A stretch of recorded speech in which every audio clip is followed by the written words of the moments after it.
वाले उपचुनाव को लेकर दिल्ली में चल रही बीजेपी की बैठक खत्म हो गई।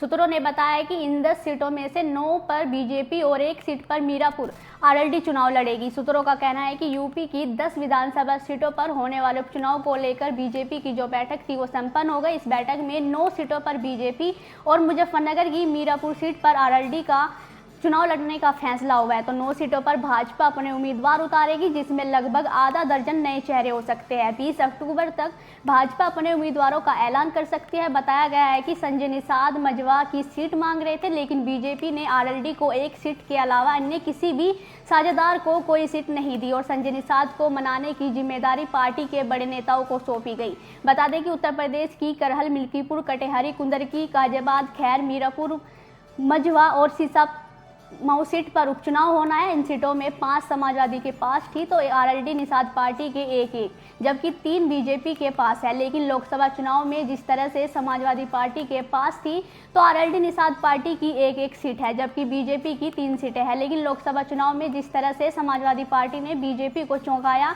उसे देखते हुए ये उपचुनाव योगी आदित्यनाथ के लिए अग्नि परीक्षा मानी जा रही है। बीते दिनों समाजवादी पार्टी ने 6 सीटों पर प्रत्याशियों के नाम का ऐलान कर दिया। लिस्ट के मुताबिक अखिलेश यादव की करहल विधानसभा सीट से तेज प्रताप यादव को टिकट मिला। तेज प्रताप यादव अखिलेश यादव के चचेरे भाई है। वहीं अयोध्या की मिल्कीपुर से अजीत प्रसाद को उम्मीदवार बनाया गया। अजीत सांसद अवधेश प्रसाद के बेटे हैं। इसके अलावा कानपुर की सीसामाऊ से नसीम सोलंकी को सपा ने उम्मीदवार बनाया, जबकि प्रयागराज की फूलपुर से मुस्तफा सिद्दीकी को टिकट दिया गया।